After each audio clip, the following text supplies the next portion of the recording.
How you doing tonight, Sonny? I'm doing pretty good. Nice.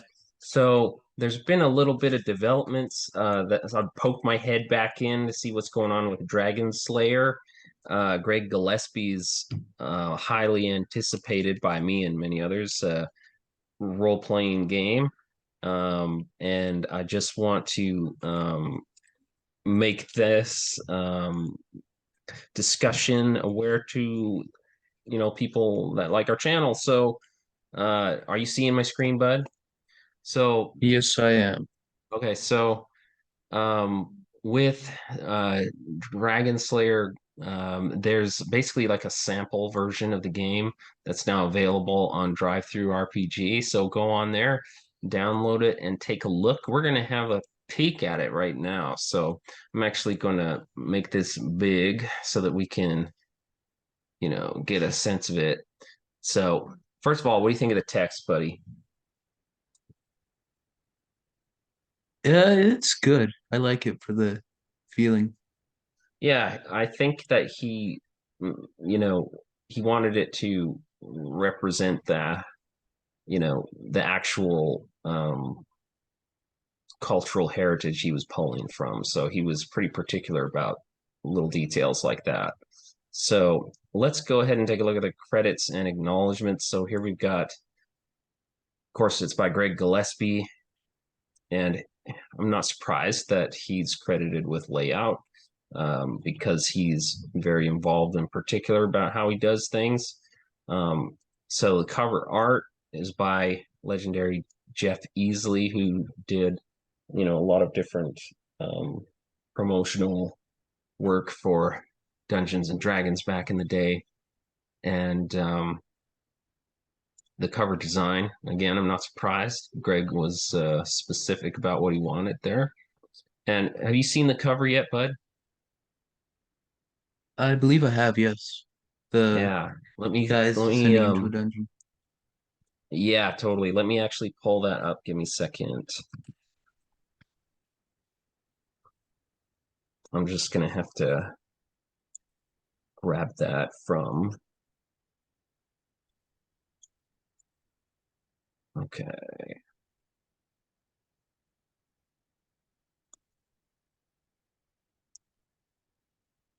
I'm gonna snip this.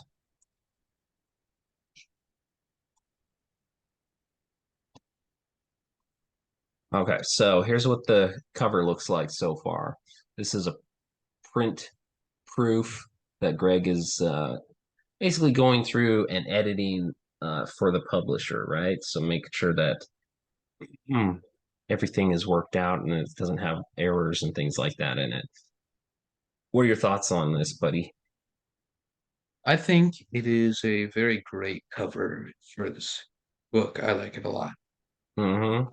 Do you like the fade in the lettering and stuff like that? Yeah, I think that's cool. Gives it Yeah, a good effect. yeah, I like that. Kind of reminds me of how Ben Milton had that kind of fade in the nave um, name of his RPG.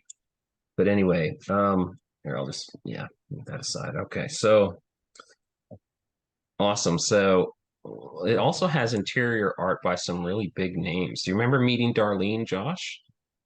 I believe I do. Yes. Yeah, nice lady, really nice lady, and very talented. Jeff D also, I mean, his art goes way back to BX at least, and he also did a lot of art for Palladium books. I don't know if you ever noticed that. Looking through like some of the Palladium books, riffs especially, and then some of these others as well that I'm not super familiar with, but but anyway, these people had previously worked like actually illustrated for Dungeons and Dragons back in the TSR days. So, and then there's a bunch of other new talent that are, involved as well.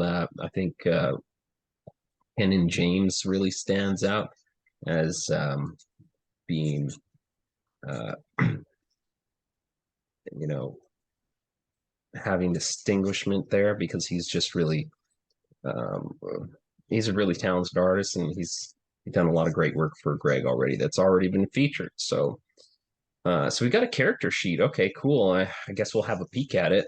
Um, Yep. and then play testers. That would be fun to be a play tester. Yeah, it would Um, be. and then he had someone do a logo for his company OSR, his brand, I guess.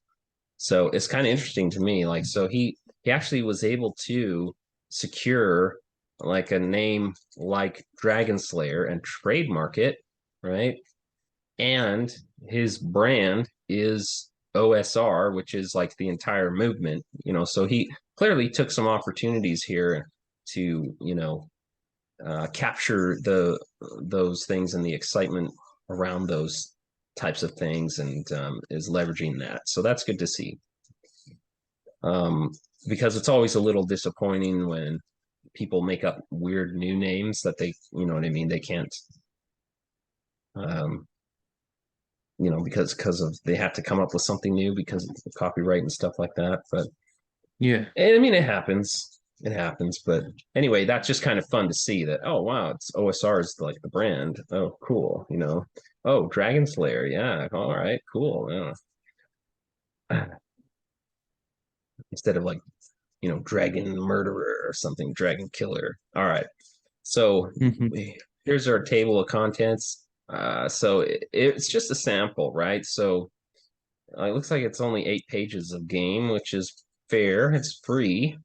An intro, how to play, and it's just going to be very brief. Looks like some terminology, which is good to have. Some character creation, which looks like it'll be fun. Ability scores and character races.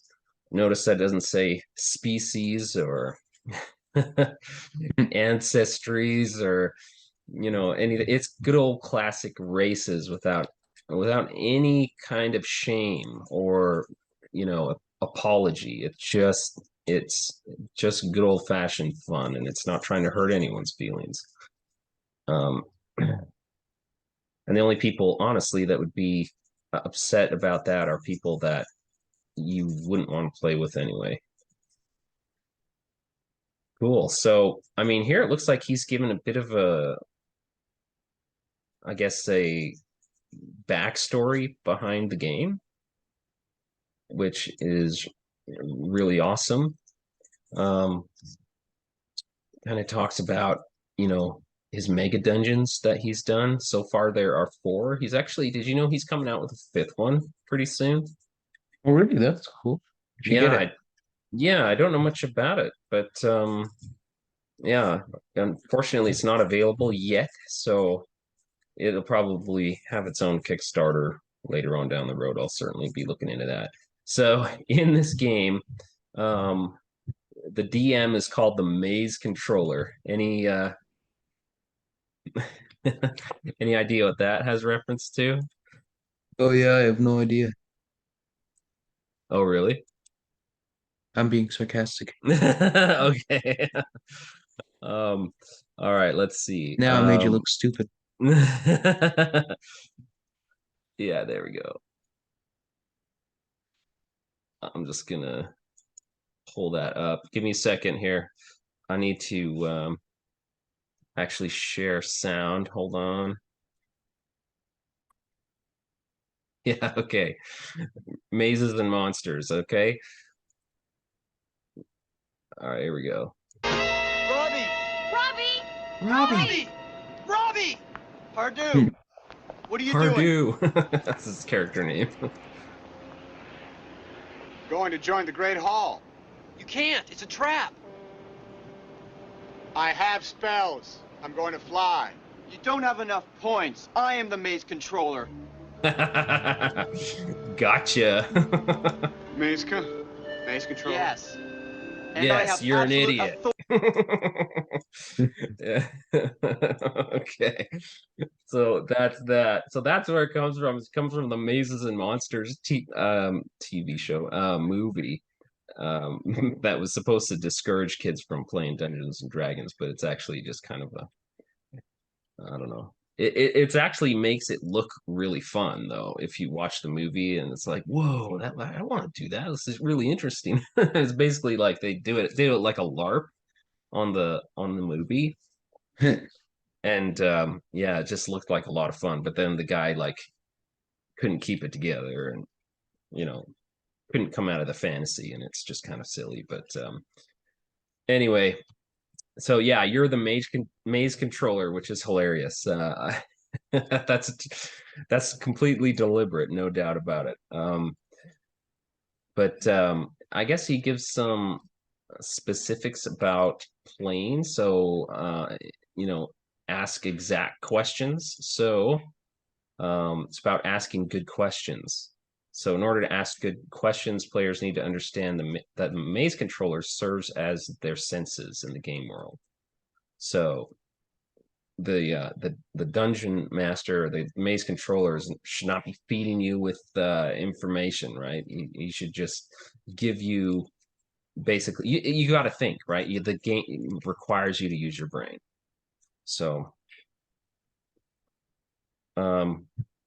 rulings over rules. So he's saying, look, you can't be comprehensive enough to make a rule for everything. And I think if you did that, you would have a terrible game, a game that no one would want to try to play. It would just be too intimidating. And honestly, I think that that's part of the problem with first edition. Like there are just so many rules that basically nobody plays using all the rules. Do you know what I mean? Yeah. And so people ignore rules and they all kind of, play their own home version of it. And because there's just too much, and it's inundating, it's overwhelming. And so you don't want a game like that. You want a game that has simplicity, and that's the refreshing nature of Basic Expert. And that's what Greg's going for with his game, right? So he's saying that the rules provide a set of reasonable guidelines, okay? And then your maze controller is supposed to apply them in the situations that you have, which is totally fair. So then that necessarily means that sometimes the maze controller is going to have to make a judgment that the party should abide by. And it's not something where you can have so-called rules lawyers. Somebody saying that the rule book says, that kind of thing. And maybe there's a place for that once in a while, but to remind your maze controller GM about a rule that he forgot about or something. But trying to basically gain advantage by twisting a set of complex rules in your favor, kind of like using the tax code to get out of paying tax or something like that. That's not really what the game is about or what it's for or what makes it fun. So any thoughts on that, buddy? Not from me. All right, so it looks like he says he's got some examples. Just because the rule book says a goblin has 1-1 hit dice does not mean that the goblin you are fighting in your maze controller's game world has 1-1 hit dice. If a spell has a certain duration or effect, does not mean that the maze controller's version of the spell is identical. All right, so that gives a lot of leeway to the maze controller. That's cool. All right, League of Ordinary Gentlemen. So player characters are not superheroes. Okay, so this is important, right? Isn't that a this play on a comic, I think? What do you mean? I think I've heard of a comic like that before. Oh yeah, like Spider-Man, he can climb sheer surfaces, you know. Yeah, yeah. So, I think that's a play on words of comic League of Extraordinary Oh, yes, Gentlemen. sorry. Yeah. What's the name? The guy that did Watchmen, I think. Alan Moore. Yeah, Alan Moore. Yeah. Yeah, nice Um, wordplay. s- mhm.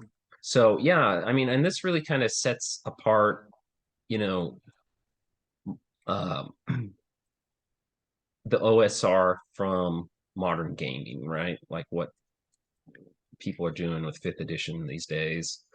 Um, and some of the silly stuff that they're doing. Basically, they treat their character like, you know, you're basically a superhero version of yourself, and you've got all these awesome powers in your first level.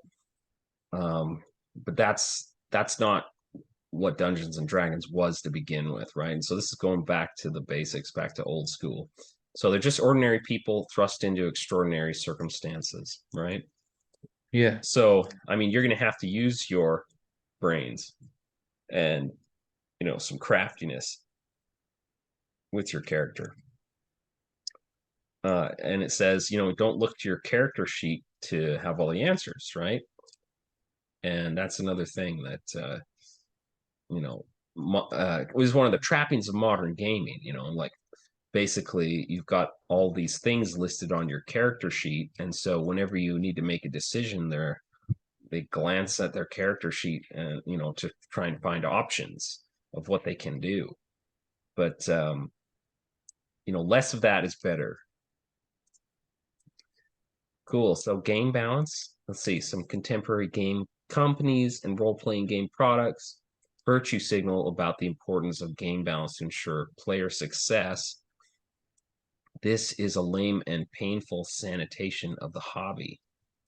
Instead, if you really want to know how to play role-playing games properly, read Sun Tzu's The Art of War from 2,500 years ago. Have you heard of that book, Josh? I have. It's Yeah. pretty well known. Um, yeah. So any idea, like what it's about? How to fight.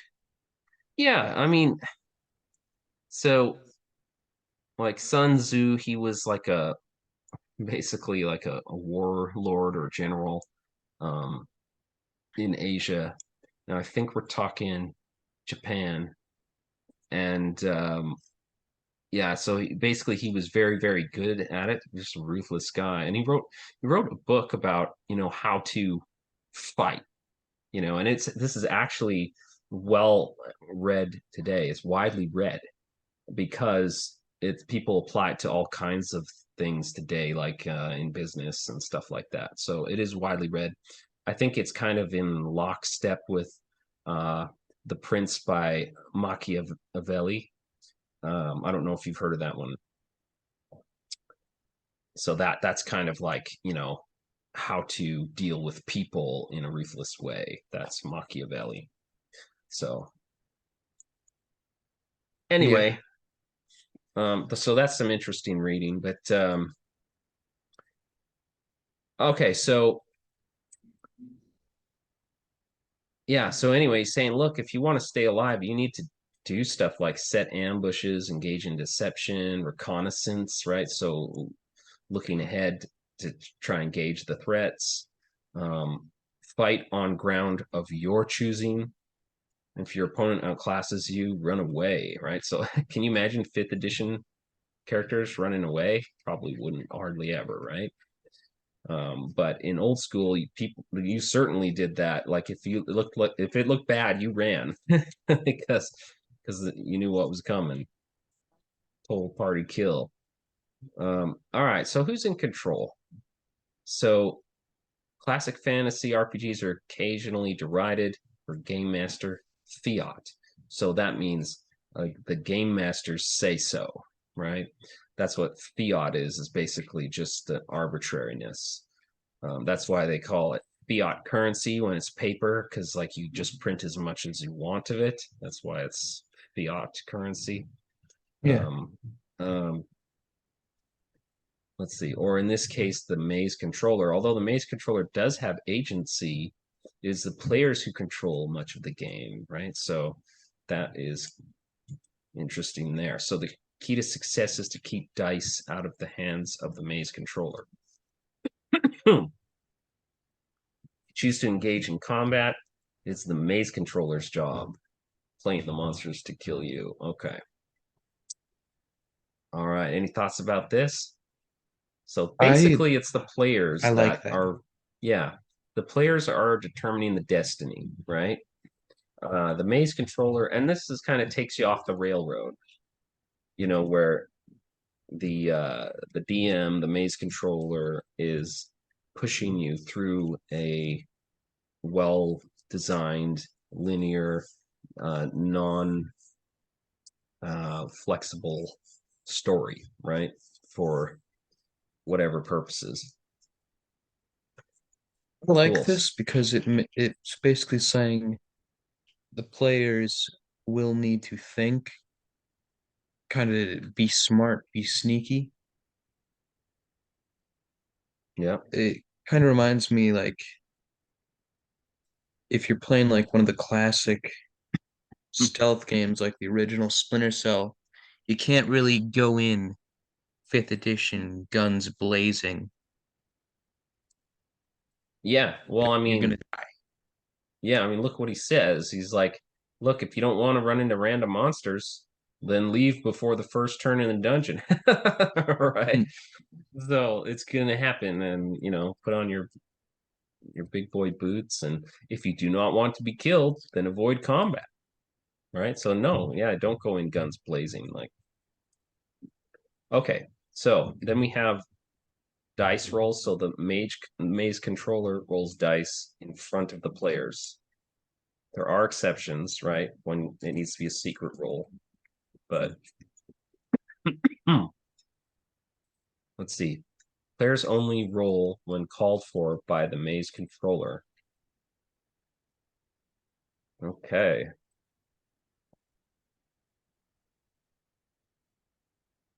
All right, so that kind of lays out some ground rules for play. Any thoughts there, buddy? Players only roll when called for, but that makes that I like that actually because it shows that uh the monsters have more like initiative, more savagery, more brutalness than the players would. Well, and it kind of creates like an us and them in the game, right? Um, it's your turn to take action, you really feel like you're engaging instead of you're, just playing out a story. This side and this side, and I'm doing both sides. You know what I mean? That's not Yeah. your that's not your responsibility as a player. All right, cool. So here we got some terminology. Um, so yeah, maze controller. You know what that is, and player characters. Um, I mean, this is good for newbies. And yeah, I mean, I don't think it's a total waste to have this. I mean, kind of nice. I mean, some of this stuff you might not be like if you weren't familiar with Moldvay and or AD&D, you might not know what morale is or does. Hmm. Yeah. Sorry, I'm just fighting back a cold here. Morale's always been smart. Yeah. I mean Smart I mechanic. really like that element of the game because it makes it it throws in like a twist and makes it um makes it interesting and realistic because um when you are fighting a group of monsters, you kill, half of them or something like that. Do you think that they're automatically gonna want to stick around, or why would they want to fight to the death? You know, Yeah. um, Unless they're they like an they they may not animal want or to. something. yeah, they may not want to. So, that takes that into account. So this is good for newbies. Experienced players won't need that. This is good to define percentile dice, so that's good. Now I'm interested to see how the armor class works because it does use a variation of THAC0, but as I understand, an unarmored guy, instead of having an armor class of 9, has an armor class of 10, so it kind of makes the math a little bit more intuitive. But I like THAC0, so that's cool. And also, I guess he said you could kind of play it by using like a THAC0 style on your character sheet, or you can just use it for, basically a bonus to hit kind of score. Anyway, here's the character creation. Any thoughts on this, bud? Well, pretty standard. Got the primic attributes.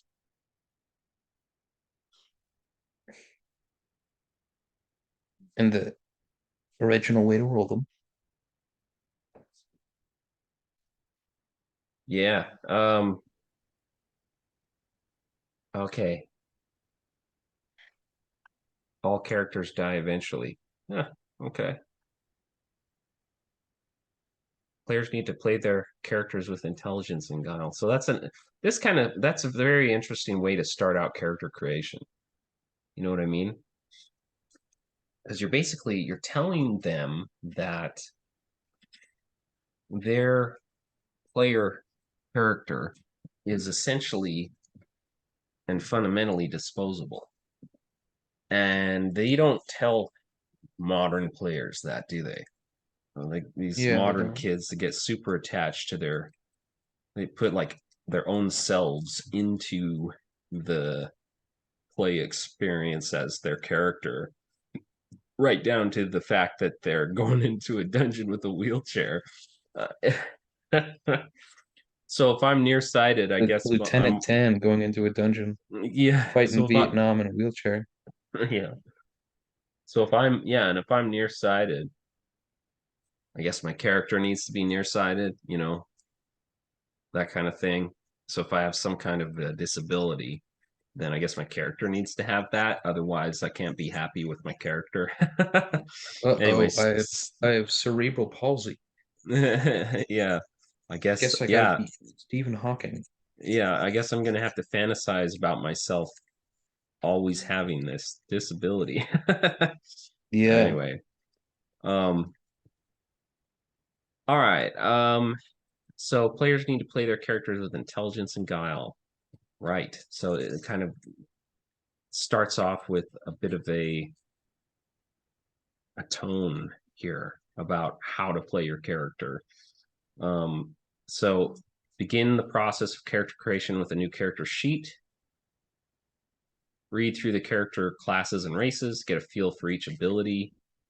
Roll 3d6 7 times, record the results, and drop the lowest number. Okay, so he codifies that into the game where, you roll up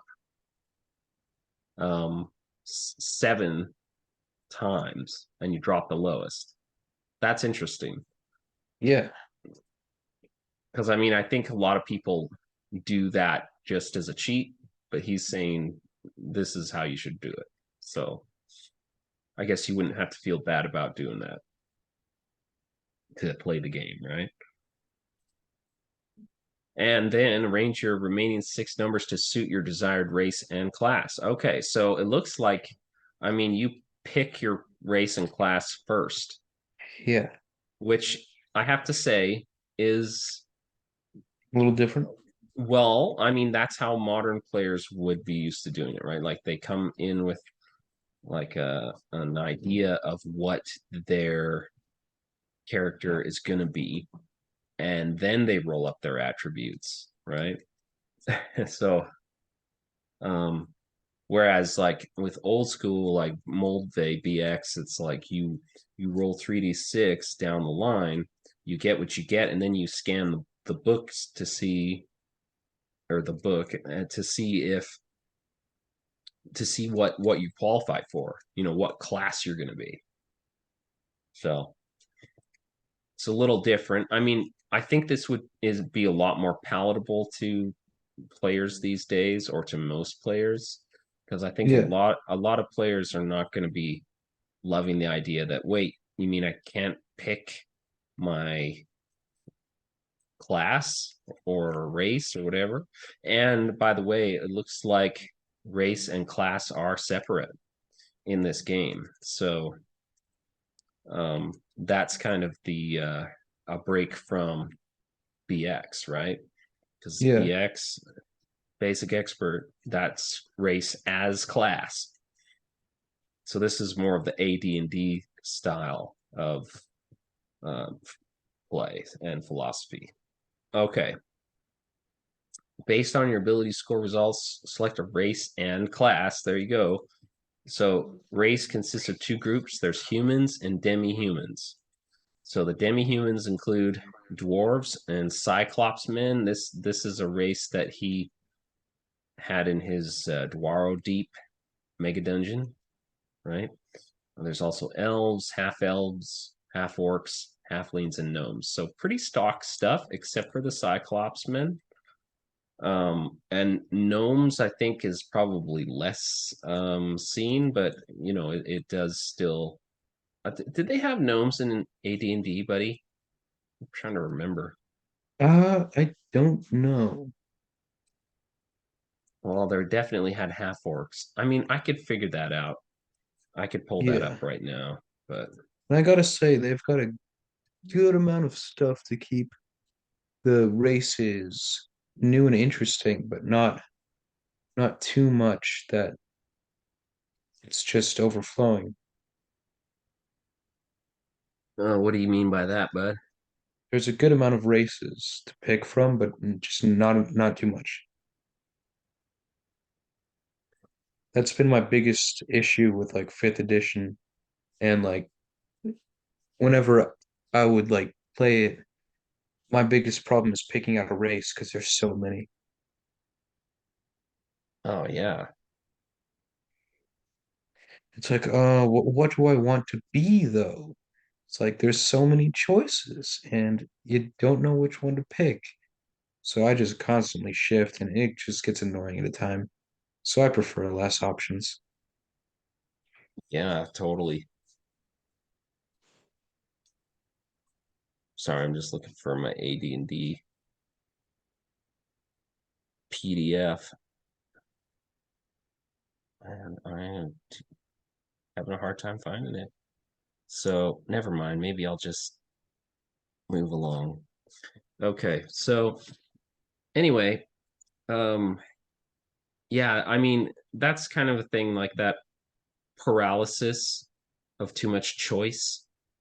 Kind of the classic example of that is like Netflix or whatever streaming services. It's like I've got, you know, 1,000 different choices, and so I end up choosing nothing because it's like too much choice.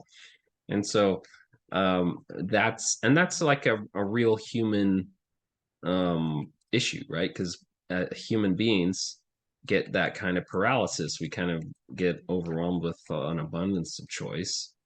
And so, what if we will try to, in our minds, narrow it down to a slimmer list? And so, when it's already kind of narrowed down to these options, and these are reasonable options, I'm not sure how I feel about Cyclops men because it's kind of weird, but I mean, the rest, it's all this is your kind of stock races in your fantasy games, and this is how you play the game basically. So I don't like to see too much of the weird stuff. I don't like tieflings. I don't like dragonborn. Those two things that bug me. And then I know that you're playing in your current fifth edition game with your friends. I know that you're playing Cobalt a Artificer. kobold. Yeah, yeah. Yeah. A kobold artificer, and to me, a kobold should not be a playable race. It's basically a little dog, you know. And Who doesn't want to be a little dog? yeah. So, I mean, it's one thing if you want to have a dog, which you can in BX, but yeah, playing is that weird stuff. I don't like it, but I understand that you're just doing it for fun or whatever, and that's fine. Yeah, Anyway, I'm doing it for the silly. yeah. Yeah, okay, so here's the classes. You ready for it? We got a cleric, and a druid is a type of cleric. Okay. Yep. And Simplify then it. it makes sense, yes. You got fighters, and then oh, I like this. Fighter is a category of different fighters, different subtypes. Yeah. So you can be a barbarian, a paladin, and a ranger. So And those all have felt like they'd be like fighter. It sounds more like a category than a class. You'd be better off picking warrior or knight or something for your uh yeah, name. and that I know I felt that way for a long time. And really, it goes all the way back to like original D&D when there was only three classes. You had fighters, you had magic users, and you had clerics. And a cleric was supposed to be like a midway between a fighter and a magic user. And so there was only three choices. And so, but the name fighter as a class has persisted to this day, right? So, and to me, it's always felt more like with all the different classes, just fighter as its own class. I don't know. It's kind of funny, but it looks like you can be just a fighter, but you can. There are also subtypes, and I think he could have gone even broader with these. Like these are great, barbarian, paladin, ranger. I think these are perfect. You need these. I think he could have gone broader and added additional fighters types in here as well. But Yeah. anyway, that's just fine. And then magic users. So there's an illusionist subtype. What do you think about illusionists as a class? I think that it's a very interesting idea. I, for one, have never found why you would want to be an illusionist over like the plain magic user. Mainly because magic users, I just think they're a bit cooler, a bit stronger than illusionists, in my personal opinion. Yeah, I mean, it does kind of carry that tone. I think, at least just from the definition of it, like an illusionist, their magic basically is all illusion based and therefore not real. Whereas, like, a regular mage or magic user can do the real thing. So, like, why wouldn't you want to do the real thing? Why would you just want to do hocus pocus, trick people? But Uh, but then I was reading OSC Old School Essentials Advanced Fantasy, which pulled in the Illusionist class, and actually there's a lot of really good spells for the Illusionist. It actually made me really, really interested in them. So now I don't know if that carries through in Greg's work here. Hopefully it does. We'll see. How he treats the illusionists. I do think that he was consciously wanting to make sure they had their fair shake, because he did mention that a couple of different classes, like druids, for instance, and I think he said illusionists were, kind of had the short end of the stick, so to speak. Um, okay, so you can be a thief, awesome, alongside with assassin subtype. So hopefully we'll get a peek into what he's done to fix the thief, and hopefully he has, because goodness knows he needs to. Somebody needs to. um, all right, so we've got note special race or class abilities on your Dragonslayer character sheet. Okay. Level 1 characters begin play with full hit points. Okay. plus or minus his or her constitution modifier. Hit points after level 1 are rolled and the constitution modifier applied. Okay, so if you have a bad constitution, you actually get a negative, a minus on your hit points every level. So that's interesting. Yeah, that is interesting. Roll your starting gold pieces and select your weapons and equipment. Note your choices on your character sheet. Calculate your armor class based on your armor and your dexterity. Record your saving throws. Name your character. Consider a basic description. And think of a 1 or 2 sentence backstory. Oh, now that's funny because like the idea of backstory gets really out of hand with modern players, because they want to have like this whole huge, out I for cannot. revenge.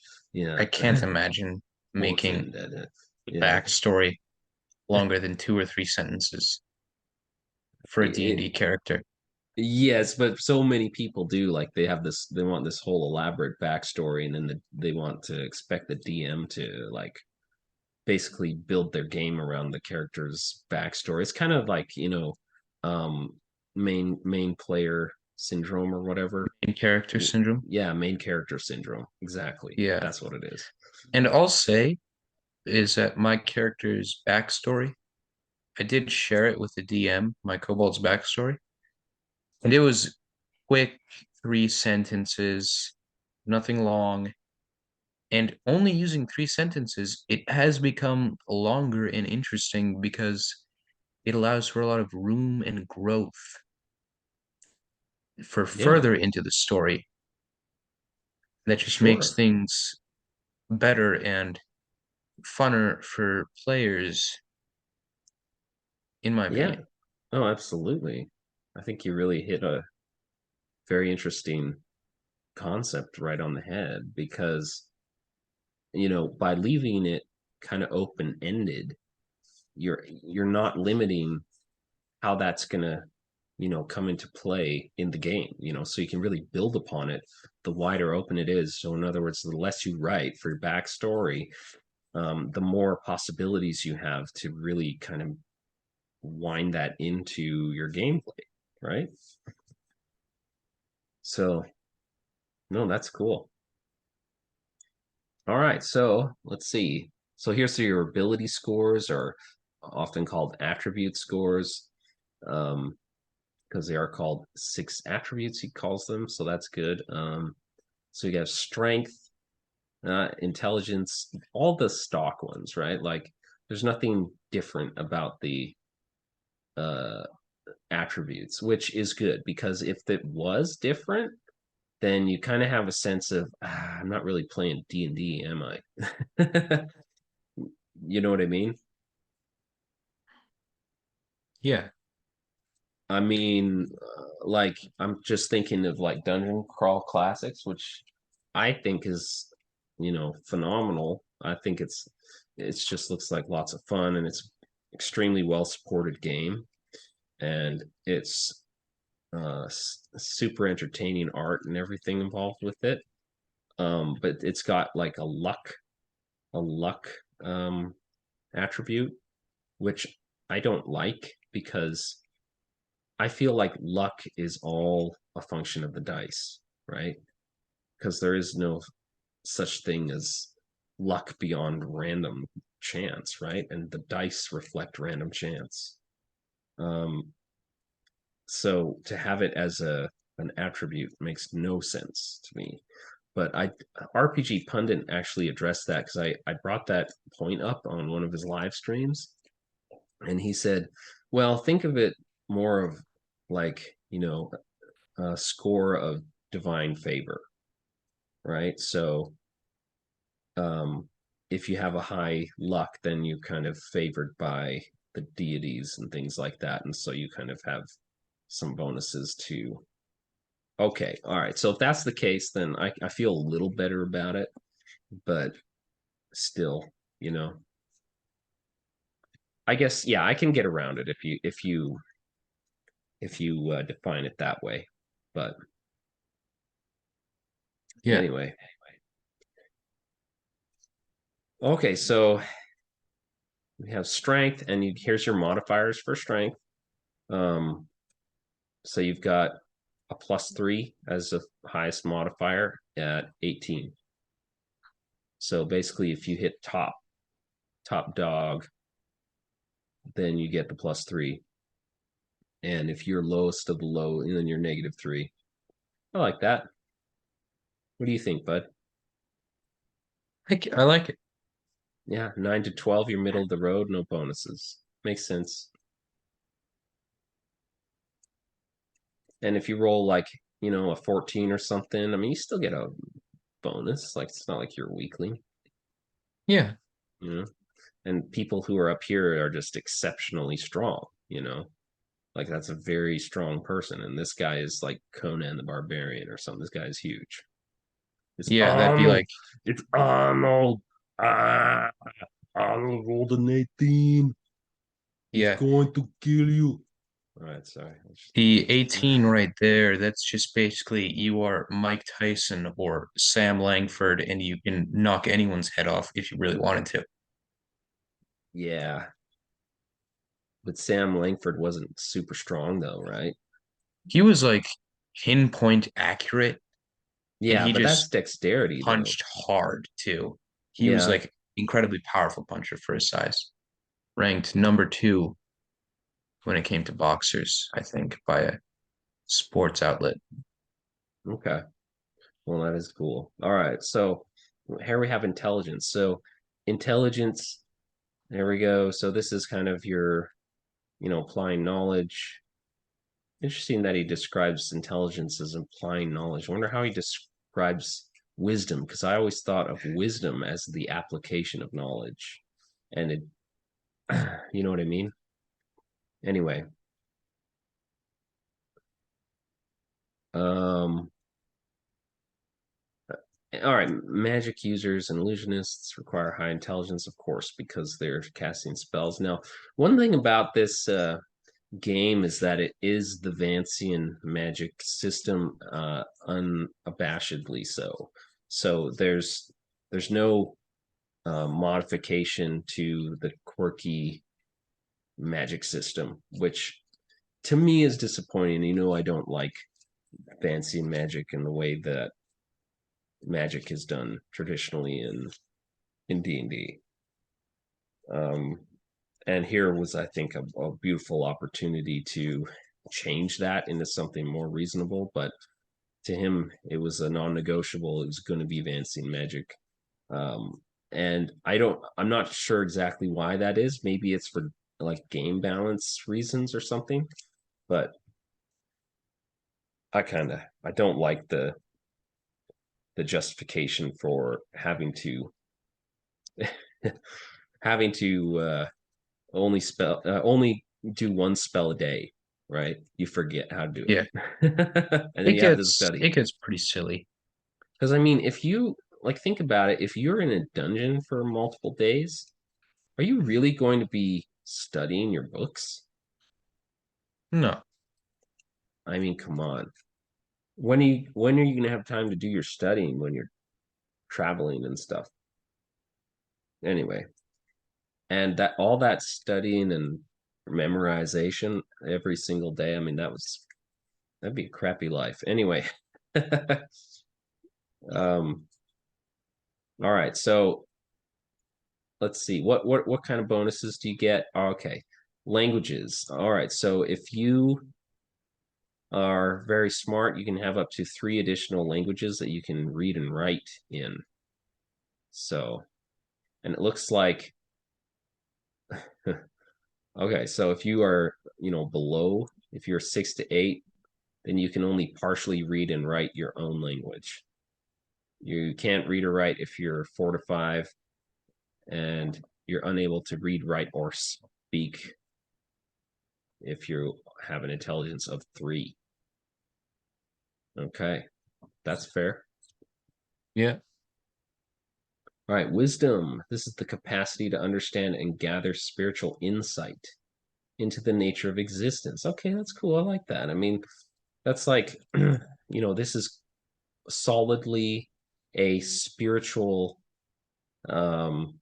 attribute, right? Yeah.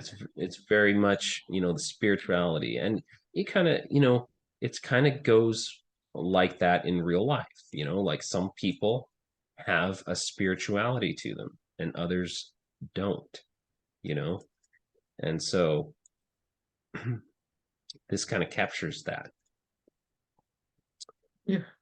And Yeah, it also, does. yeah. So that's good. So wisdom, let's see, magic saving throw modifier. Oh, okay. So if you have a high wisdom, then you can have a higher savings throw. Oh, I think the savings throws are just like in BX where there's different saving throws for different things, right? Yeah. But Just I know that from playing as a magic user in quite a few games, that spells are catastrophic and very debilitating. right. So it's going to make a difference to have wisdom. Cool. All right, so here we got dexterity. So this is your fine motor skill, hand-eye coordination, reflexes, balance. So you get a couple of different skills here or modifiers. Missile and armor class modifiers. So it's kind of a double whammy with dexterity, right? Yeah. Because I mean, your higher dexterity, then the better you are at just not getting hit in general. But it looks like your missile attack damage modifier. Oh yeah. Um sorry. This is to this is for attack. So this is on the this is on the offensive and this is on the defensive. So both, right? Dexterity works to both, and that does stand to reason, doesn't it? Sorry, I thought that this was like your ability to um dodge, deflect, or whatever missile damage coming at you, but this is like you attacking somebody, you Yeah. know. All right. All successful attacks do a minimum of 1 point of damage. The modifier applies to all missile, also called range attacks, and damage rolls. So dexterity also gives you, a plus to your damage, right? So two hit, I interpret this as two hit and Yeah, because I guess to the more damage. accurate you are with a missile weapon, the more it's gonna hurt someone. Yeah, well, I mean, you're just talking about Langford, right? The boxer. Yeah, Sam Langford, he was really like accurate with his punches, was always able to hit you where it hurt. He he would definitely be a dexterous but also a strong character. Yeah, so as a result, like he was able to like punch way above his weight class, right? Like because he was extremely dexterous, made him very dangerous. As far as like, you know, like laying out pain for people. So that Yeah. makes sense. Cool. And then we have Constitution, um, physical health, and stamina. I always thought that there was like a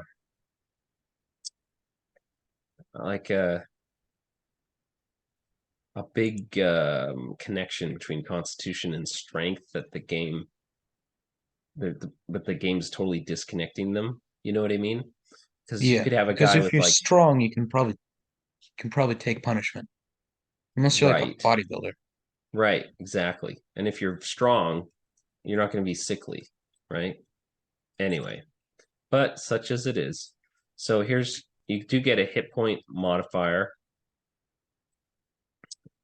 So yeah, you can get +3 hit points. I wonder if this is every time you level up. All PCs are receive a minimum of 1 hit point per level, regardless of the negative modifier score. Okay, yeah, it sounds like that's when you level up. Yeah. And probably in your first level too. Yeah. And then you have, I mean, these modifiers are all so useful that it really is, you know, uh, you really gotta kind of hum and haw about which one you want to be lower than others, right? um, well, maybe intelligence, but that could come in handy, like knowing other languages. So here we have charisma, right? So this is important too because you can hire henchmen or retainers. It looks like they're called henchmen in this game. Henchmen, yeah, charisma influences the number of henchmen and hirelings a PC may retain and the strength of their morale. So, as natural born leaders, paladins require a high charisma. So, if you are Mr. Awesome, Giga Chad, then you can have 6 henchmen to yourself, I guess. Yeah. If you're like who's a charismatic character I'm trying to think of? Here's the Uh morale too. King Arthur. King Arthur, yeah. Or also like Lancelot too. And they were both after the same woman. if you're like In fact, maybe Arthur was in here, and then Lancelot was right there because his wife left him for Giga Chad. Sorry, go ahead. if you're like some sort of like Captain America character, someone who's really able to just inspire people, you're definitely gonna be able to just keep people with you. Yeah, and it also shows their morale score, right? Which is cool. Because like if you have the personality of a rock, people aren't going to be too inspired by you, Yeah. right? Or if you're just unintentionally scary. Right. Yeah. Ability prime requisite. So all classes have a prime requisite. A prime requisite is the most important ability score for that character class. For example, wisdom for clerics, strength for fighters, etc. A high prime requisite provides an experience point bonus or penalty. So here you get if you're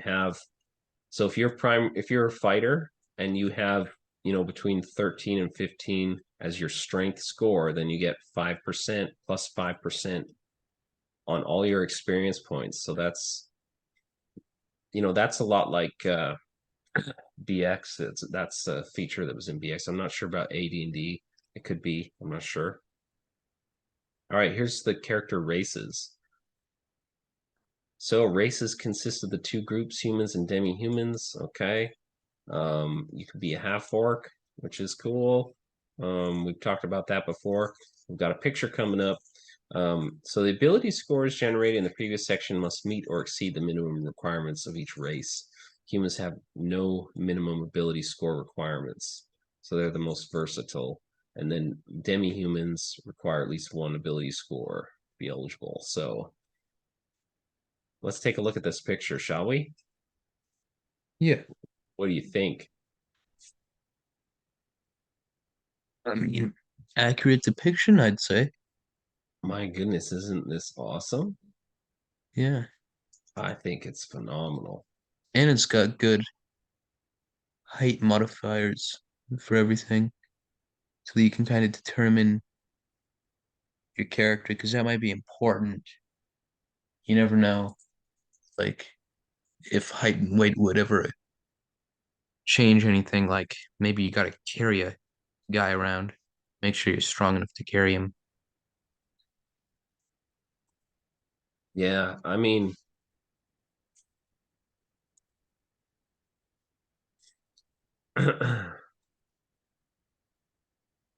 I think it's awesome. Um,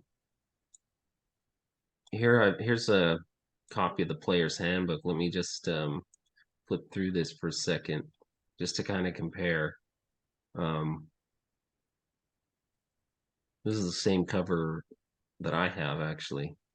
So let's see if we can get into. All right, now here's the picture that's kind of mimicking, right?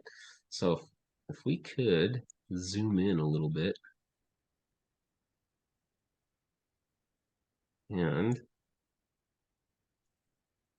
so yeah, I think that there were no gnomes in AD&D, bud. Yeah. Is that no? You there was gnomes right here. Okay, my mistake. But they're not shown in here. This is kind of fun. So this is classic, right? This picture. How Yeah. do you feel it compares to what we're looking at? I think that both have some specific charm, while Dragonslayer definitely has more detail, more variety. It's got all the races in there. We all love the classics and stuff. Just looks Yeah, great. sure. Yeah, but this is clearly a superior picture. I mean, this is Yeah. amazing. And the scale looks good too. Um, one thing about the old picture is it looked like, the human's arms were too long. Well, I Um, mean, Habsburg disease was pretty rampant back then, so you never know. and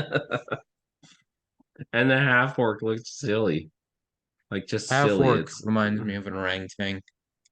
yes, yeah, he does. Although you can tell that it was pig-faced orcs that he was half of, right? Yeah.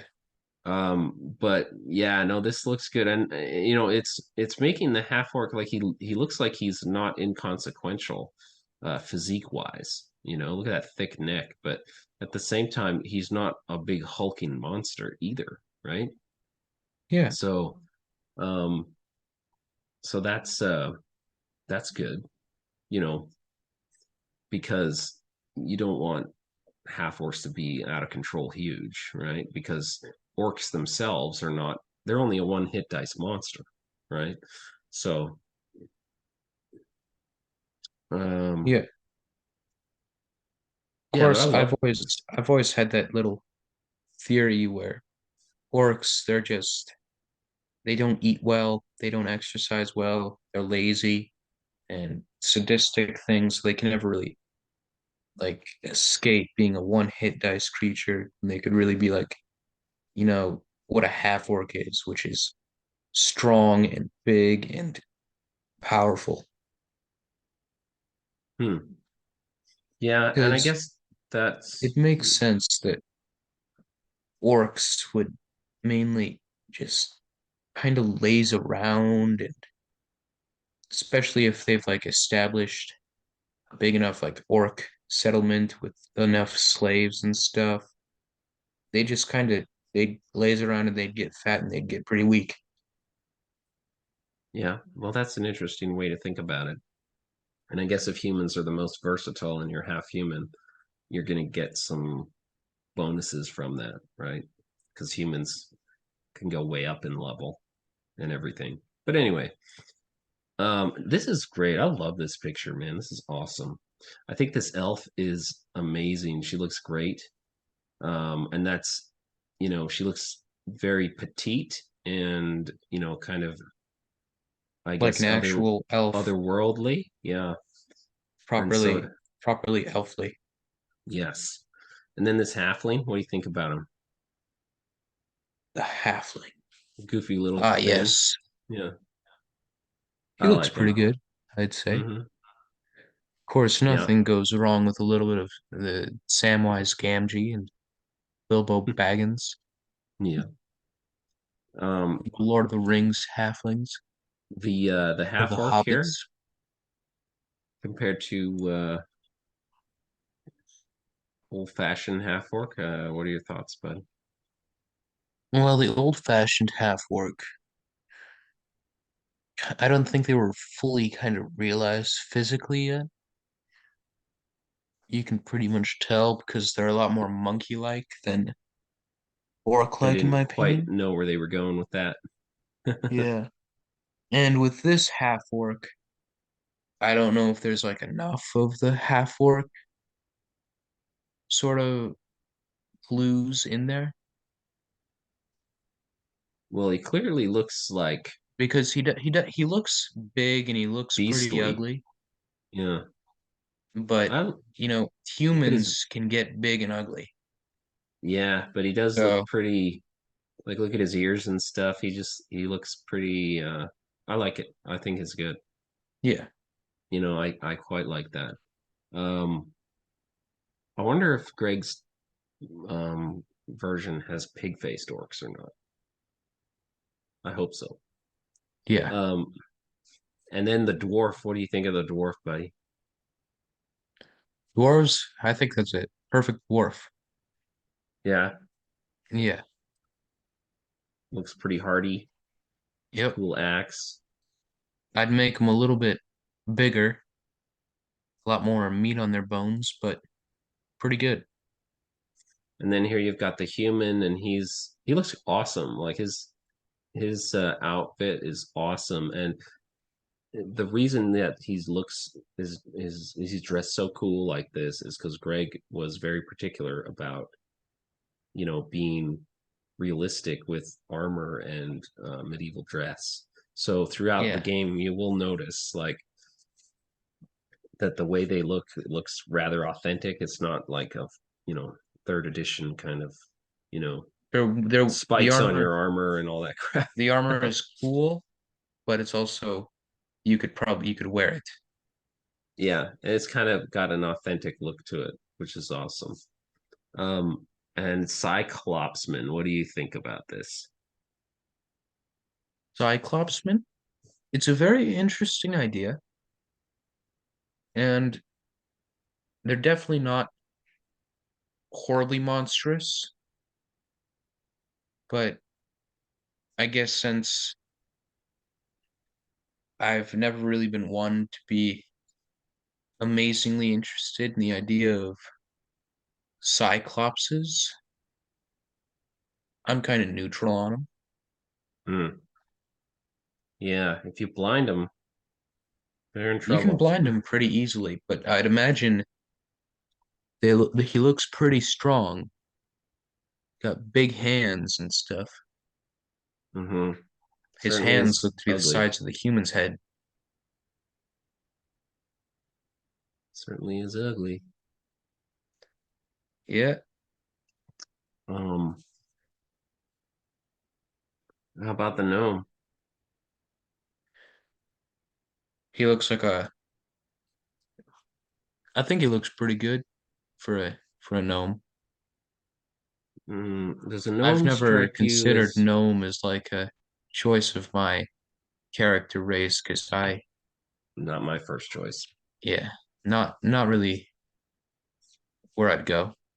I Yeah, prefer if I were to be a short character, I'd probably just pick a dwarf yeah, or halfling maybe. Yeah.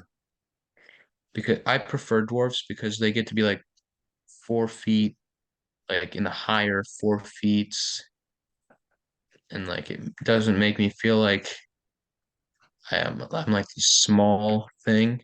Unless where I'm fifth edition where I'm like this very small kobold. I'm doing Look that for the how funny look how big because it's the funny. dwarf's nose is and how much smaller he is than the man. Yeah. That's so interesting. I love it. It's great. And yeah, so the gnome, I mean, I'm not. It's going to be interesting to see how Greg treats them differently from dwarves and halflings to kind of differentiate them. Judging by the picture, it looks like a kind of like a halfway point between a halfling and a dwarf, sort of. But all right, and then you have half elf. So this is shorter than a man, human, but and not as muscly, but bigger than elves. Which stands to Yeah. reason. So, but Half still elves very elfish in their own way. Like half it? elves, they look good. Yeah, this is a great picture, man. Yeah, it is. All right. Let's move along. Little doggy. Did we miss anything up here? Oh, yeah, the human race. So, I mean, none for limitations and modifiers and everything like I that, like right? that This there's everything that class works. and level limitations. It Yeah, sells the idea that each race has its own specific culture to it, which other games choose to ignore the idea that races would have different cultures to them. yeah. Well, and if you take a look, humans they're like the straight line basic. Like there's just nothing. You know, they're if they didn't have um something else balancing them out, there would be no reason why you would want to play a human. Yeah, So they have to have something. And in old school D&D, it was that they could progress levels beyond all these other races. So, they are the most versatile. yeah, and by far the most common. Um, Yeah, I'd put so humans are dwarves the and elves and baseline. humans as the most common you'd find. So he gives some, I guess, suggestions of civilizations that you could base your humans civilizations on. Um, and oh, starting age. Okay. So if you're a cleric, you're very young, 20 plus 1d4, you're a fighter. That's Oh about the wow. oldest they get, really. 16, you could be a 17-year-old fighter. Oh, that's a baby. Magic user and a thief. These ages include all respectives. So yeah, your character starts out very young. And that makes That sense, right? makes that Because makes sense.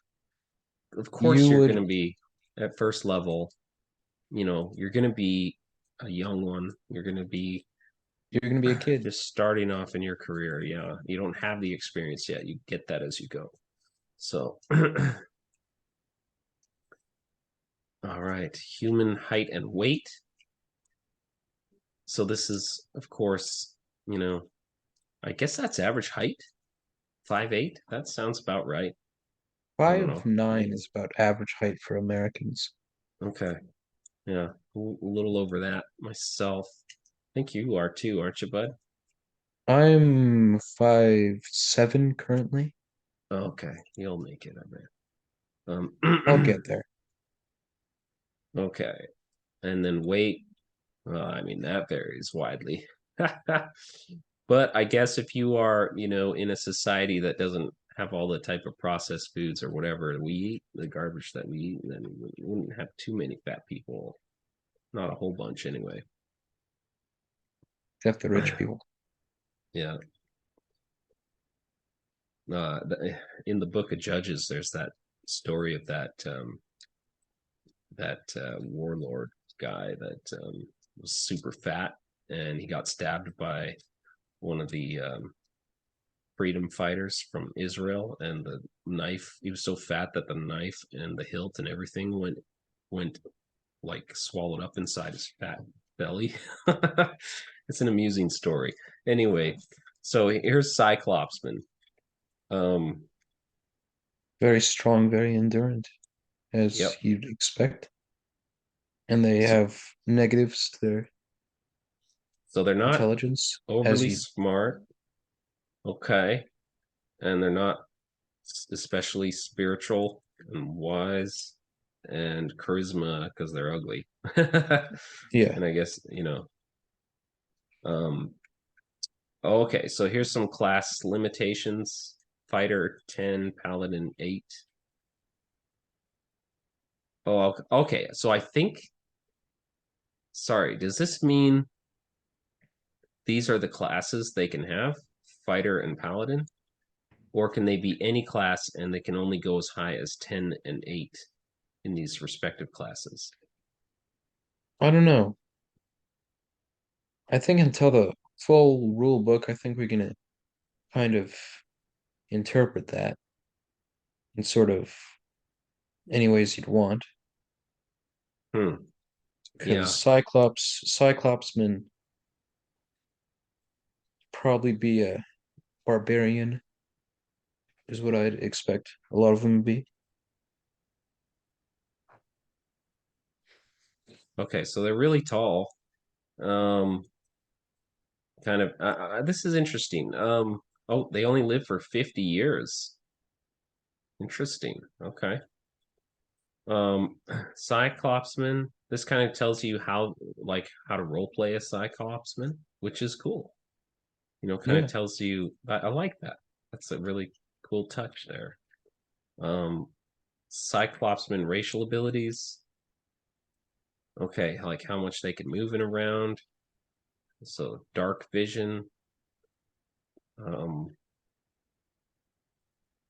see in total darkness up to 40 feet. Interesting that he went with the dark vision route.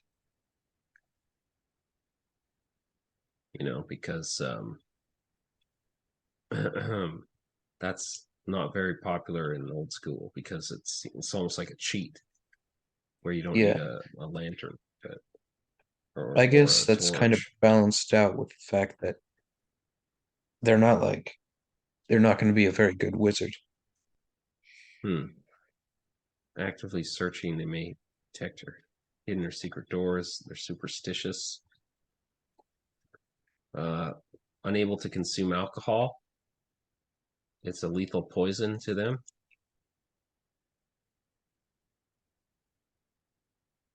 Okay.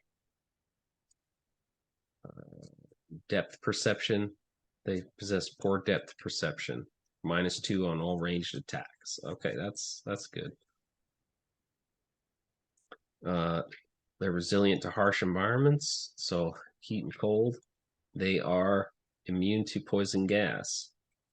That's interesting. I wonder if they're Oh, immune so to tear gas. they're only fighters or paladins. I guess they have hardy eyes. They'd be immune to tear gas, huh? Yeah. With their one eye, blind them. Languages: Cyclops men being play knowing. I wonder if this is a typo. Cyclopsmen being play knowing Sul, the name of their own language. Cyclopsman character may speak common, dwarf, elf, halfling, subject to intelligence modifier. Okay. And they start out very young, Yeah. and they are only fighters or paladins. It's very, very good to know. Now this is interesting because it says they can be between 6'3" and 6'8", but here it says the height is 6'2". That's 6'2" plus the 1d6. Oh, I see. Okay. Gotcha. Okay. Yeah. So then same thing up here then. Yes. 5'8" plus 1d6. Yep. Okay.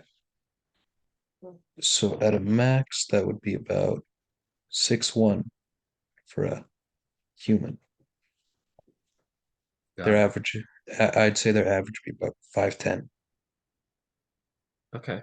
No, I see. No, that's good. All right, and then we have dwarves. All right, so they need a strength of 8, a constitution of 12. They got some modifiers. They're -1 on charisma. Oh, so they're not super likable, are they? Kind of like the I guess because Cyclopsmen. they're kind of a rude. They're yeah, they're irritable. Um, because I mean you've got sleepy and sneezy and grumpy, the seven dwarfs. Yeah. Anyway. Okay, so And Rachel Zegler. yeah, Rachel Zegler, yeah. Yeah, the best Snow White ever. I prefer Weird, Draco. weird. So all dwarves have beards, both men and women. They are strong, proud, resilient people. As a result, they make excellent warriors. Dwarves can be found in human cities and settlements. Cool. So they are excellent miners and craftsmen. Dwarves live like 400. Dwarves live 400 years. Holy moly, moly, moly. Have long memories and are known to hold grudges. Okay, well, there's your charisma They have a modifier. very low reproductive rate. Oh, really? They have the second lowest reproductive rate of all demi-humans. Interesting. Well, yeah, because if you live 400 years, you could have a lot of babies in that time. So it makes sense that they're not successful in having kids for, all the time. Yeah. Dwarves are xenophobic and are slow to trust those outside the race, especially elves. There's always every good fantasy has some kind of tension between elves and dwarves. I think that Yeah. might come from Tolkien, but it's one of those things. It's like a staple. It's bread and butter. You need to Yeah. have that. So they take great pride in their ancestral lineage and often carry the name of their father or grandfather alongside their own. Oh yeah. Okay. They love feasting, drinking, and songs of their ancestors. So they're kind of the type that would be kind of like I guess like Viking culture would be good to kind of import into dwarven culture a little bit, Yeah. kind of the whole Valhalla thing and that kind of stuff. Yeah. Then you got dwarf racial abilities. Dwarves have a speed of 20 feet per round. Okay, so they're actually, I guess, is that slower than, yeah, the Yes. Cyclopsmen are faster. Smaller legs, I guess. Dwarves are accustomed to life underground. They can see 60 feet in total darkness. So again, there's another cheat there on, the torch thing. Yeah. But I guess the extreme limitations on class and level helps balance that out. Well, what's their class limitation? They can be assassins, clerics, fighters, and thieves. Okay.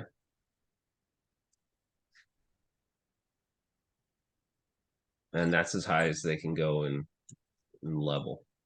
Yeah. That makes sense.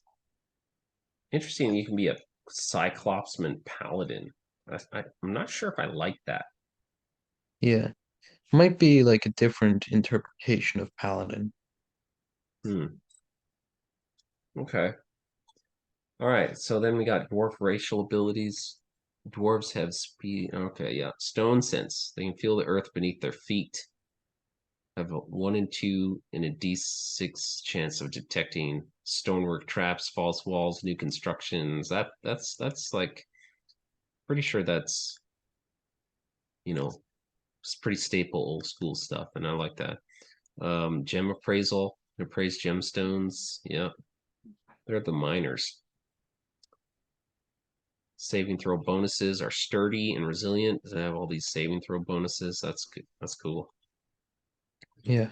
Dwarves receive a +1 to hit versus orcs, goblins, hobgoblins, norkers, and bugbears. I don't know what norkers are, but all the others I do know, and that's nice to have as long as you remember in play to apply that bonus.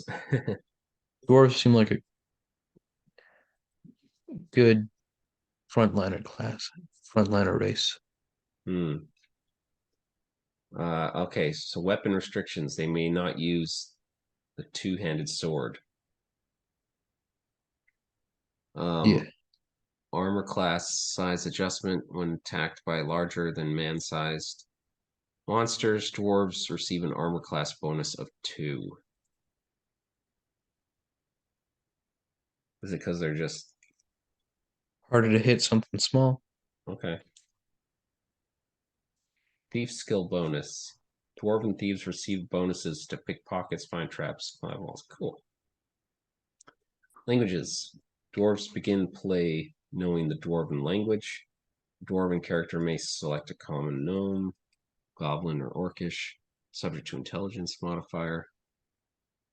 Dwarf starting age.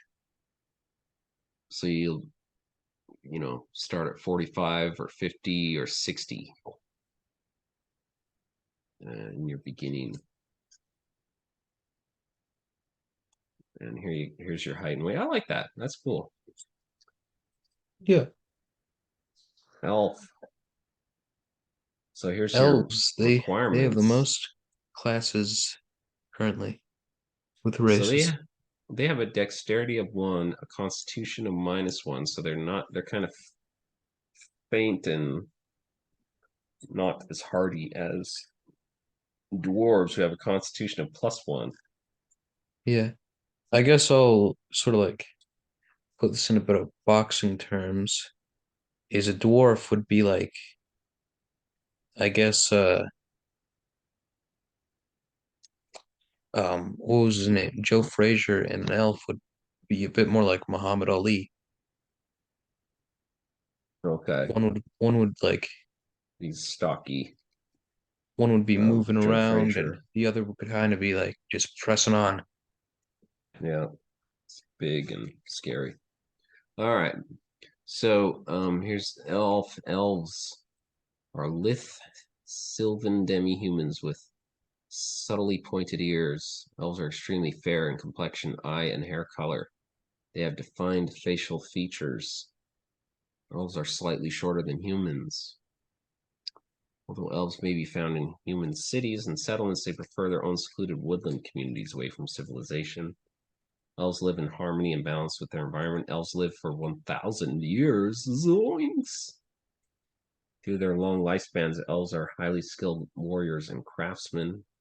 They have the lowest reproductive rate of all the demi-humans. All right. I wonder how rare half-elves are then, if that's the case. Yeah. Role-playing elven personalities reflect their exceptionally long lifespans. Here's our mere moments. The result, take a broad view of time, and they are not easily incited to hasty words or actions. Yeah, because I mean, if you are alive for 1,000 years, you're not. I don't know. I think you're going to be less risk taking, because like, Yeah. do you really want to, end your life in a dungeon or something like that when you're missing out on 900 years of life? Yeah. You'd be pretty you'd seem pretty distant and kind of apathetic, I guess. Calculating. Elf racial abilities. Elves have a speed of 40 feet per round. They have dark vision, 60 feet in total darkness. It seems like everybody's got dark vision. Detect secret doors, racial weapons, +1 to hit with longbow. I like that. So if you have an elf, they're your ranger. Yeah. Wait a sec. Oh, I guess you can be a fighter. So I guess you Yeah. could be a ranger, right? Or an assassin. An assassin would be good to have a bow. Yeah, I just had the image in my head of like a clumsy cyclopsman trying to shoot a bow, and it's got bad depth perception, missing all the time. Anyway, Resorts to throwing boulder. yeah, throwing rocks. Yeah, yeah. Me smash. Tech secret Name and doors. grog. Yeah. Big smash. Racial weapon. +1 to hit with a longbow. Cool. Weapon restrictions. Elves are too lithe to employ two-handed weapons. Okay, so they can't lift them. Immunity. Elves are immune to ghoul paralysis.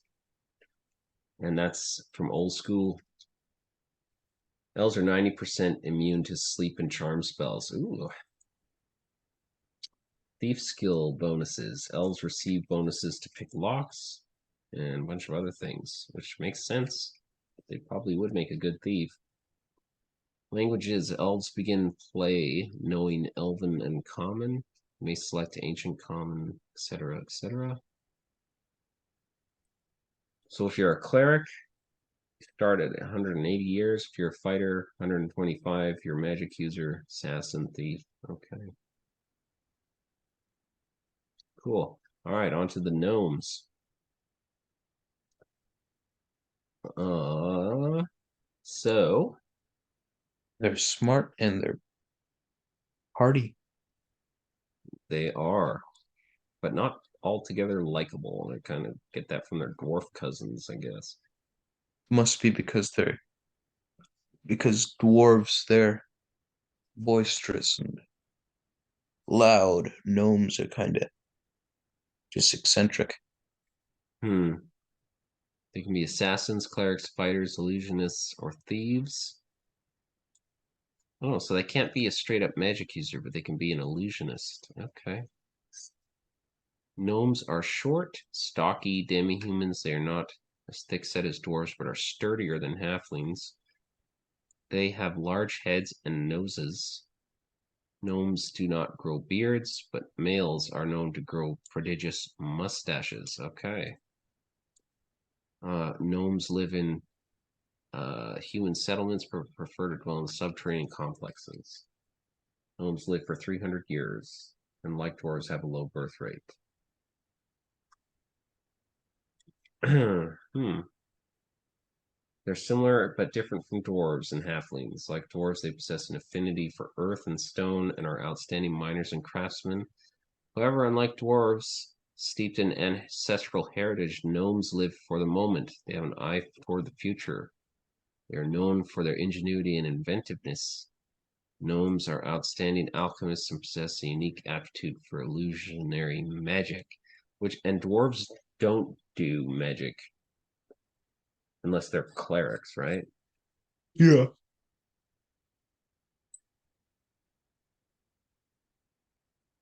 Dwarves Yeah. aren't very magic. No, they can't. They can't be a magic user. So if you want to be a little magic user, you're going to be a gnome, I guess. Yep. In a world dominated by giant-like humans, gnomes view halflings as kindred spirits and have a zest for life and insatiable curiosity. Okay. They can see 60 feet in total darkness. Gnomes may not use great or two-handed weapons. Gnomes have 2 in 6 chance of detecting unsafe structures. They can appraise gems. They've got a bunch of savings throw bonuses. Doesn't look quite as good as the dwarfs saving throws, Yeah. but pretty good all the same. The dwarf ones were pretty good. Yeah, I think they were slightly better. Yeah. Racial enemy gnomes receive an attack bonus of +1 against kobolds. Illusionists, the duration of an all illusionist spell cast by gnomes increased by 3 rounds. Ooh. Gnome illusionists can use the light crossbow. Well, that's not bad. There's an armor class size adjustment, kind of like with a dwarf. They have Beef bonuses, which are pretty good. They're not good at climbing walls because their arms can't reach. -15. Okay, yeah, I didn't notice that. And then languages, yeah, so they can, okay. And they start out at 3 feet. Cool. Let's check out the halfling. Halflings are short. And they're great thieves. Yeah. And they're about half the size of people. And it's the name. Halfling.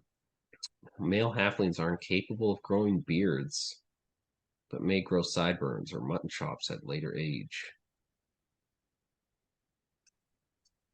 They live for 80 years, so they do not live long. How long did it say humans live for?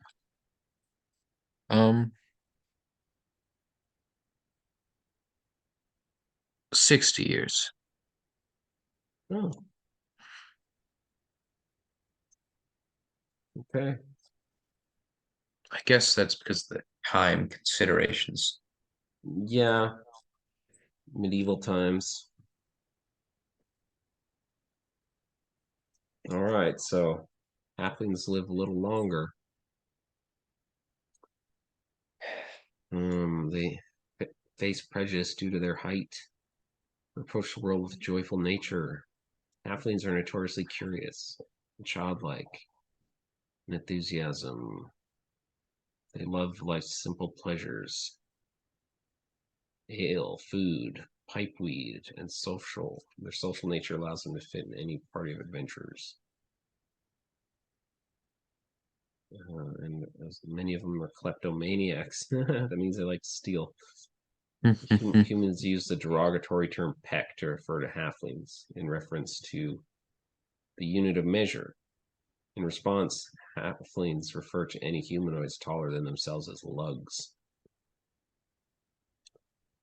All right, so they can see in total darkness. Looks like everybody can except humans, right? Halflings may appraise gemstones. Halflings receive. Yeah, I don't know. Like all this dark vision being thrown around, I don't really like that so much because it kind of makes the use of torch, I don't know, obsolete. Unless you have a human in the party, which you probably will, but even Yeah, still.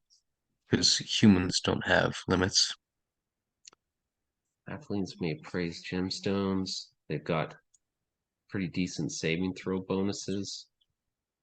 Halflings are +1 to hit with slings and daggers. Cannot use two-handed weapons. Okay. Hiding. Halflings can hide if motionless. So that's cool. They get the armor class adjustment for their size. And they have some pretty good thief skills, except the climbing walls suffers. Yeah. Okay. Would you want to play a halfling based on this? Me personally, no. Yeah. Yeah, I mean, is that just because you don't think they're very cool, or because it's like this doesn't really I'm make you not the kind of guy who'd go for the whole little person kind of thing? not with like all seriousness. Hmm. Yeah. Well, yeah, no, that's kind of interesting. All right, so here we have half elf. So we got dexterity is 6, constitution of 6 as minimums, no modifiers for ability scores. They can be assassins, clerics, fighters, magic users, rangers, and thieves. So half elves are the result of a union of human and elf. They are not as tall or muscular as humans, nor are they as lithe and agile as elves. They possess the pointed ears of their elven ancestry, but paler skin than humans. Half-elven men may grow beards. Half-elves are more commonly found amongst humans than elves. As humans are somewhat more accepting of their mixed heritage, half-elves live for 200 years. All right, and then a little bit of insight on how you might want to play a half-elf. Half-elves have speed of 40. I'm not really sure what that means yet, I guess. Like the movement, I don't know how it works quite yet. But dark vision, of course, they have that. And then detecting secret doors, they have a bit of a bonus there. Half Oh yeah, the elves half elf is are the immune to ranger. ghoul paralysis. Was that? Half elf's the ranger. Okay. Yeah, half elves can be languages. Can begin playing knowing both common and elvish. They also speak halfling, dwarf, nil, subject to intelligence. We have some thief skill bonuses. And their starting age is up there a little bit. 50, 40, 33. And here's a ranger. Cool. And here's your half orc. Come from a union of orcs and humans. It has sloping foreheads, broad jaws, and some may have oversized canines. They have coarse black hair and gray skin tones. Gray skin tones, that's interesting. I guess because that mixes with the green of the classic orc and the what I'd guess to be predominantly white of the humans. Half-orcs are broad through their shoulders. Half-orcs live slightly shorter lifespans than humans, 75 years. Now, I thought humans live 60 years.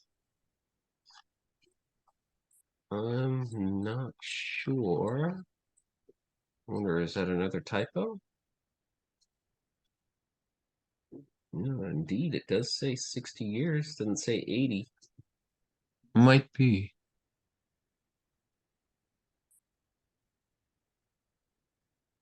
Then again, this is only basically like a proof of concept. So I imagine things will be edited over and fixed as we go along. Okay. And let's see, half-orcs roleplay. Half-orcs exist. They are impatient, ill-tempered, passionate, and tenacious. And also possess the adaptability of their human ancestry. Half-orcs are rarely welcome in small human or demi-human settlements and are accustomed to thriving in difficult circumstances. See, I like that they would be outcasts, because just the idea that, people are going to accept orcs or half orcs, I think is unrealistic. Especially if orcs are known for being thieving and bloodthirsty and, killers and everything. Yeah. They tend to be brooding and soft-spoken until aroused by anger. Half-orc player characters are drawn from a small percentage that may pass as human. Half-orcs That's tend a to pretty dress. interesting interpretation of a half orc. Kind of keeping their head down, not wanting to be noticed. Yeah. I guess so. It says if you're a half-orc player character, you're one of the ones that would pass for human I guess in certain circumstances. So you're kind of a rarity. It's interesting. Half-orc racial abilities. Speed of 40 feet.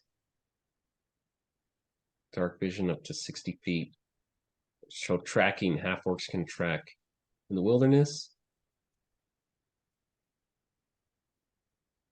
And they've got some thief skill bonuses. They're not so good at picking pockets, but they can climb Pretty walls good at pretty everything good. else. And that's the end of it, buddy. Yeah. So I gotta say, it's pretty promising looking. yeah, I think it's going to be awesome. I really Yeah. do. I think it's going to be super good. Let's take a look at, let's switch gears a little bit, because there's also relating to Dragonslayer, there's a bit of a small controversy that the creator of Labyrinth Lord, Dan Proctor, has sent a cease and desist order to Greg Gillespie for Dragonslayer. So a little bit of background on this. Labyrinth Lord used to be the game that you played when you wanted to play BX. And he also did an advanced version of it where I think he pulled in some aspects of AD&D in there. And so he's trying to get Greg. He thinks Greg Gillespie is stealing his ideas, I guess. It's kind of And weird about because most of the OSR community has stolen his idea. well, and it wasn't necessarily like yeah, like a lot of companies or publishers have done that, and old school essentials did it where they mixed BX with advanced, so it's Yeah. not like you know it's like a whole product line of theirs. But I don't never and there was never any controversy from Dan Proctor about that. It just seems kind of weird, It's a um strange pick. and yes, and like another thing about that is um Greg's games, his Mega Dungeon series, like they would say on them straight up, like, compatible with Labyrinth Lord, because he would kind of advertise them as such, because at the time Labyrinth Lord was, the going concern in the kind of like the BX world, right? Yeah. Um and so yeah, so it's interesting that there's been kind of like there seems to be some bad blood between those guys. But I'm I'm kind of surprised and a little bit like, huh, with Dan Proctor about his decision to go that way, because I kind of think, well, what stuff are you saying he stole that like isn't public domain? Like basically the whole OSR is built on reproducing old work, and Dan Proctor himself did that when he created Labyrinth Lord. He stole Labyrinth Lord from BX, and everybody's fine with that. That's fine. It served its purpose, because people wanted to play those old games, and that's what it did, allowed them the opportunity to do that. But it's kind of the pot calling the kettle black, don't you think? Anyway, here's Tenkar's Tavern. So he's kind of talking about the issue a little bit. This is a really cool cell phone advertisement. Oh yeah. Even Okay. a draft copy going around. That's number one. And number two, Greg, whatever faults that man may have, we all have some. I don't believe plagiarism is going to be one of them. He works at a college, he teaches on the college level. I don't believe he is going to step into that plagiarism. Right. Or To peg Greg Gillespie as a plagiarist would be, quite a stretch, I think, coming from his profession. Because that is like a career killer. Yeah. If you are, not original in your work. So yeah, this is the letter, I guess. Dear Mr. Greg Gillespie, I hope this letter finds you well. I'm writing to express my concern regarding the unauthorized use of copyrighted text from my books Labyrinth Lord, Advanced Edition Companion, and Advanced Labyrinth Lord in your publication Dragonslayer role-playing game. It's come to my attention that you are using material that is directly copied from my aforementioned works. While these materials are designated as open game content under the open game license by Wizards of the Coast, it is important to note that they are not licensed under the Creative Commons framework. Your use of my copyrighted material under the Creative Commons license is therefore a clear infringement on my intellectual property rights. I don't know how he could come up with that, because just going through what we read, is that supposed to be what was lifted from Labyrinth Lord. Like me, I don't know much about Labyrinth Lord, so it just seems like a weird accusation, and it makes me want because like I don't know this Dan Proctor. He's been kind of out of the game for a long time, and he just kind of let his product just kind of you know I guess die on the vine, just kind of rot away. And now he's trying to come up with a second edition of his game, but he's taken forever to do that. And it's supposed to have already come out, which is like what Tenkar is talking about as well. And I don't know, it's just he doesn't strike me as the most reliable guy, I guess is what I'm trying to say. But it's kind of interesting. I think he also put up a bit of a stink with Old School Essentials on referencing tables or something, or that would show compatibility with Labyrinth Lord. He didn't want that, so he seems to be pretty sticky about stuff. So anyway, thoughts on this, buddy? I honestly don't think it affects Greg that much. I don't think he's too worried about it. It'll be kind of interesting to see where that goes, but yeah. Anyway, if someone wants to check into that, they can find out more about that. Let's see. Well, that's a ridiculous thing for Dan Proctor to do. Labyrinth Lord is a completely derivative product. How on earth can he claim Greg Gillespie is infringing copyright? He's lost the plot. And I did like that comment because I kind of hit that on the head. Kind of seems like he's a little unhinged here, so it's kind of weird. But anyway, Dragonslayer. So we got our first sneak peek. We had a look at the character races. Weren't really able to jump into the classes, but we did and we did look at ability scores and things like that. So, it's looking like a lot of fun. And I think we'll leave it there, buddy. Yeah. All right. All right. Sorry, I just gotta shut my Zoom down here. All right, hold on.